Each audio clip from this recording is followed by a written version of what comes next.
Hello दोस्तों, मैं हरीश मिश्रा स्वागत करता हूं आपका अपने YouTube channel fine art education point में। आज हम आपके लिए लेकर के आए हैं महत्वपूर्ण प्रश्नों की श्रृंखला। तो शुरू करते हैं अपने आज के प्रश्न। पहला प्रश्न है, गढ़ राजवंश का इतिहास। गढ़ राजवंश का इतिहास की रचना किसकी है, यानी गढ़ राजवंश का इतिहास नामक पुस्तक किसने लिखी है? तो इसका राइट आंसर है मौलाराम।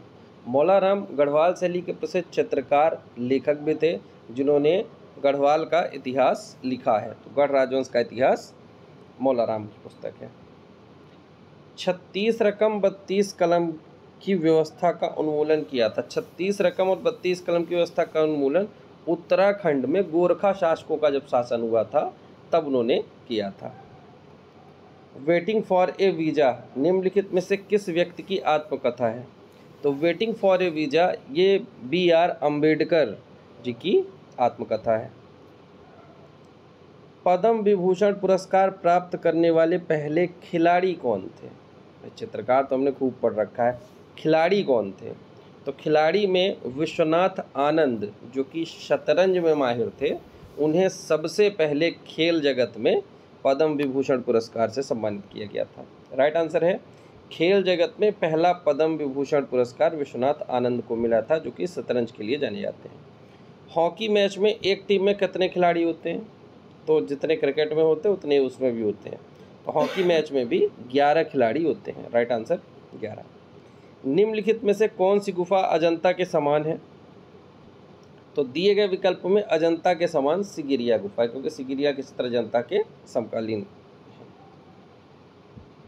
बाघ गुफा के भित्ति चित्रों को बनाने में किस तकनीकी का प्रयोग किया गया है? तो बाघ गुफा के जो चित्र हैं वो ग्लू रंग तकनीकी का प्रयोग इसमें किया हुआ गया है।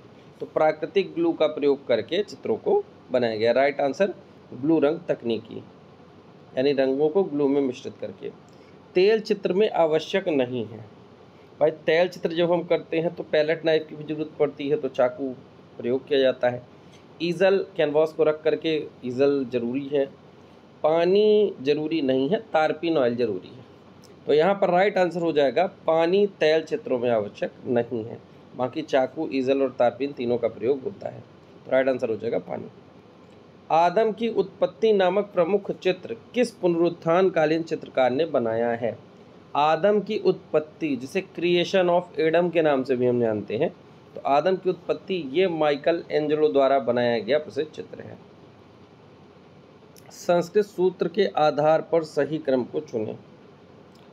तो संस्कृत का जो सूत्र है, रूप भेदा प्रमाणानि भाव लावण्य योजनम सादृश्यम वर्णिका भंग इद चित्रम षडंगम। तो यहाँ पर रूप पहले आता है, रूप भेद, प्रमाण हटा दे, फिर भाव, लावण्य योजना, सादृश्य, सादृश्य के बाद वर्णिका भंग। तो राइट आंसर ए हो जाएगा, रूप भाव क्योंकि 4 ही दिया है, इसको 6 देना चाहिए था, लेकिन 4 ही दिया है, तो पहले रूप आएगा, रूप भेद के बाद प्रमाण आता है तो नहीं है, फिर भाव, लावण्य योजना, सादृश्य, वर्णिका भंग। तो ए जो है इसका सही क्रम है। नंदलाल बोस के हरिपुरा चित्रों का विषय था।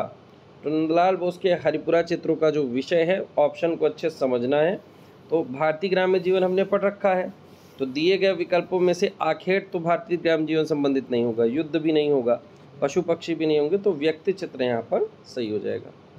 ययाति चित्र श्रृंखला बनाने वाले भारतीय चित्रकार का नाम बताइए। तो ययाति चित्र श्रृंखला जो है ये ए रामचंद्रन द्वारा बनाई गई है। गांधार शैली की मूर्तियों पर प्रभाव है। तो गांधार शैली में जो मूर्ति शिल्प बनाई गई वो बेसिकली ज़्यादातर क्या पूर्णतः बुद्ध से संबंधित थी, और वहाँ पर जो बुद्ध की मूर्ति बनी है वो यूनानी देवता अपोलो की मूर्ति से मेल खाती है, इसलिए गांधार शैली की मूर्तियों में यूनानी प्रभाव दिखाई देता है। तैल चित्रण के वर्तमान रूप का प्रारंभ हुआ। तो तैल चित्रण का जो वर्तमान रूप है इसका प्रारंभ 15वीं शताब्दी के पूर्वार्ध में देखते हैं। तो यहाँ पर राइट आंसर हो जाएगा 15वीं शताब्दी के पूर्वार्ध से। एक लयबद्ध रेखा है, सीधी रेखा लयबद्ध नहीं होती, क्षैतिज रेखा भी लयबद्ध नहीं होती। जब घुमावदार हम करते हैं, किसी रेखाओं में घुमाव देते हैं, तब हमें लय दिखाई देता है। तो लयबद्ध रेखा होती है घुमावदार। उस कलाकार का नाम बताइए जिसने पश्चिमी कला के इतिहास में रोम में सिस्टीन चैपल की छत और उसकी वेदी की दीवार पर द लास्ट जजमेंट नामक 2 सबसे प्रभावशाली कार्यों को किया है। तो द लास्ट जजमेंट जो है वो माइकल एंजेलो का है। तो राइट आंसर होगा माइकल एंजेलो। पौराणिक गाथाओं का मनोहारी अंकन नवीन युग में किस आधुनिक भारतीय चित्रकार ने किया? तो पौराणिक गाथाओं का मनोहारी अंकन राजा रवि वर्मा है, तो वही होंगे, राइट आंसर हो जाएंगे राजा रवि वर्मा। भारत में पूर्व ऐतिहासिक गुफाएं कौन सी हैं? पूर्व ऐतिहासिक यानी कि ऐतिहासिक काल के पूर्व की गुफाएं। तो ऐतिहासिक काल के पूर्व क्या क्या आता है? सिंधु घाटी सभ्यता और प्रागैतिहासिक काल। तो इसमें से सबसे ऐतिहासिक काल के पूर्व हो जाएगी भीमबेटका, क्योंकि भीमबेटका प्रागैतिहासिक काल की है, तो ऐतिहासिक काल के पूर्व ही आता है, प्रागैतिहासिक काल पहले का है, इसलिए भीमबेटका इसका राइट आंसर होगा। मुगल लघु चित्र शैली का उद्भव जन्म आरंभ किस काल में हुआ? तो मुगल लघु चित्र शैली का जो जन्म है ये हम देखेंगे 16वीं शताब्दी में हुआ था, राइट आंसर हो जाएगा 16वीं शताब्दी। द्वितीयक वर्ण के समूह का चयन करें। तो द्वितीय वर्ण में हरा, बैगनी और नारंगी होता है, तो राइट आंसर हो जाएगा सी, हरा, नारंगी, बैगनी और हरा, ये हो जाएगा। लाल, पीला, नीला प्राथमिक कलर, हरा, नारंगी, बैगनी द्वितीयक कलर, रसेट, सेटन, ऑलिव तृतीयक कलर। कागज पर चित्रित पहले जैन ग्रंथ का नाम क्या है? तो कागज पर सबसे पहले जो ग्रंथ चित्रित हुआ था वो था कल्पसूत्र, तो राइट आंसर हो जाएगा कल्पसूत्र। एम्फोरा पॉटरी कहाँ की है? तो एम्फोरा पॉटरी जो है वो ग्रीस की है, राइट आंसर हो जाएगा ग्रीस। पत्थर की मार विजय मूर्तिकला किस गुफा संख्या में स्थित है? पत्थर की मार विजय जो मूर्ति है, मूर्ति गुफा संख्या 26 में स्थित है, राइट आंसर हो जाएगा 26। तैल चित्रण के लिए कितने प्रकार के आधार का प्रयोग किया जाता है? कैनवास होता है, कास्ट फलक भी होता है, बोर्ड भी होता है, उपरोक्त सभी, यानी तैल चित्रण हम इन तीनों में कर सकते हैं, तो उपरोक्त सभी आंसर हो जाएगा। प्रारंभिक ईसाई कला का प्रारंभ किस देश में हुआ? प्रारंभिक ईसाई कला जो है वो इटली में शुरू हुई है, तो राइट आंसर हो जाएगा इटली। प्रागैतिहासिक काल के चित्रों में सबसे अधिक चित्र किस प्रकार के हैं? तो प्रागैतिहासिक काल के चित्रों में सबसे अधिक जो चित्र हैं वो हमें आखेट, औजार, मनुष्य के, तो राइट आंसर हो जाएगा आखेट के चित्र इनमें से सबसे ज़्यादा है, राइट आंसर ए। प्रसिद्ध चित्र मोनालिसा संबंध किस देश से है? तो मोनालिसा जो है ये मुख्य रूप से इटली में बनाई गई थी, क्योंकि इटली के ही कलाकार थे, राइट आंसर हो जाएगा इटली। द पहाड़ी मिनिएचर पेंटिंग के लेखक कौन है? तो द पहाड़ी मिनिएचर पेंटिंग के लेखक कार्ल खंडालावाला जी हैं, राइट आंसर हो जाएगा कार्ल खंडालावाला। बांग्लादेश का जन्म, कविता का जन्म और बांग्लादेश का जन्म, ये दोनों जो हैं ये के हिब्बर के प्रसिद्ध चित्र हैं। इनके 3 चित्र बहुत पूछे गए, कविता का जन्म, बांग्लादेश का जन्म और मुर्गे की लड़ाई, तो ध्यान रखना बांग्लादेश का जन्म के हिब्बर का है। भारतीय सौंदर्य शास्त्र के अनुसार रस कला की आत्मा है, यह कथन किसने कहा? बहुत अच्छा कथन है रस को लेकर के, रस कला की आत्मा है, ये कथन है अभिनव गुप्त का, राइट आंसर है अभिनव गुप्त। नेक्स्ट क्वेश्चन देखते हैं। हड़प्पा से प्राप्त प्रसिद्ध मूर्ति शिल्प पुरुष धड़ बना है। तो हड़प्पा से प्राप्त प्रसिद्ध मूर्ति शिल्प पुरुष धड़ जो है वो लाल चूने पत्थर का बना हुआ है, राइट आंसर हो जाएगा बी, लाल चूना पत्थर। लाल, लाल नारंगी में नारंगी रंग योजना कहलाती है। देखो लाल और नारंगी, लाल से जैसा ही नारंगी दिखता है, तो जो बैनियाह पीनाला हम देखते हैं तो अगल बगल के जो रंग होते हैं वो समीपस्थ रंग कहलाते हैं। तो यानी बैनियाह पीनाला, ना के बाद ला आ जाता है, नारंगी के बाद लाल, यानी ये दोनों समीपस्थ रंग हैं, राइट आंसर हो जाएगा ए, एक दूसरे के बगल में बनते हैं। रंगीन कांच की खिड़कियों में प्रयोग होता है, तो रंगीन कांच की खिड़कियों में ऑक्साइड के रंग प्रयोग किए जाते हैं, राइट आंसर हो जाएगा ऑक्साइड रंग। रविन्द्रनाथ टैगोर की पहचान किस रूप में नहीं है?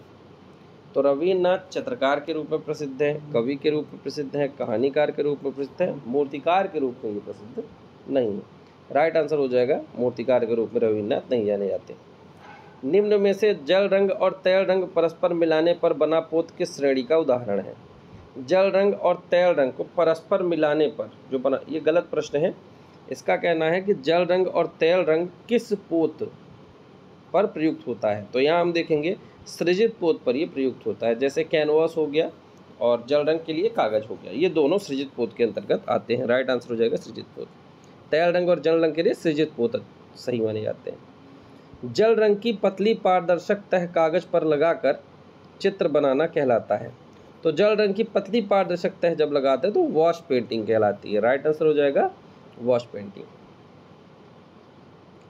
लियोनार्डो दा विंसी ने चित्रकला की अपनी तकनीकी में रेखाओं को तीक्ष्ण किया, आकृतियों को धुंधला किया, आकृतियों को तीक्ष्ण किया, रेखाओं को धुंधला किया। इनके जो चित्र हैं वो बहुत ही हाइपर रियलिस्टिक लगते हैं।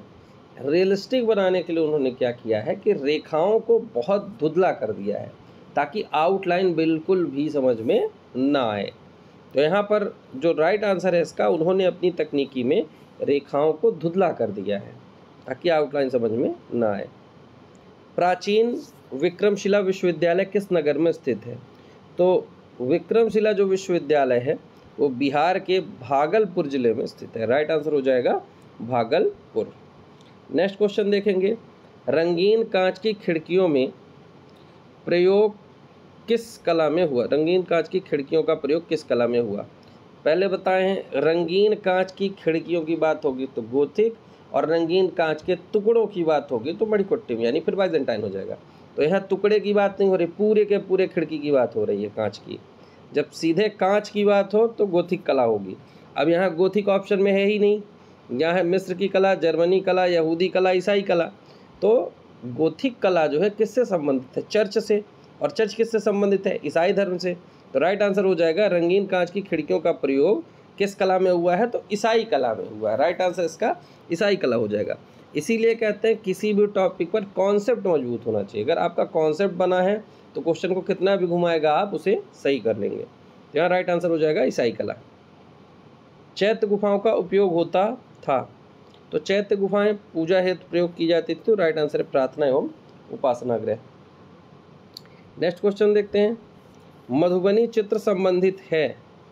तो मधुबनी जो है वो बिहार से संबंधित है। राइट आंसर हो जाएगा बिहार। लावड़ योजना का क्या अर्थ है?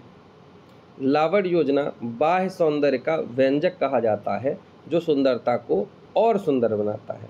यानी सुंदरता को, ऐसी योजना जो सुंदरता को और सुंदर बना दे, कहते हैं चार चांद लगा दे, उस योजना को कहते हैं लावड़ योजना। तो बाह्य सौंदर्य का व्यंजक हो जाएगा उसका आंसर। स्वतंत्रता पश्चात स्थापित प्रोग्रेसिव आर्टिस्ट ग्रुप बम्बई में इनमें से कौन सदस्य नहीं था? तो आरा, रजा, सूजा, हुसैन, मेहता ये थे। इनमें से कौन नहीं होगा? अंजलि, इला मेनन, ये प्रोग्रेसिव आर्टिस्ट ग्रुप की सदस्य नहीं है। बाकी तैयब मेहता भी पैक ग्रुप से जुड़े हुए थे।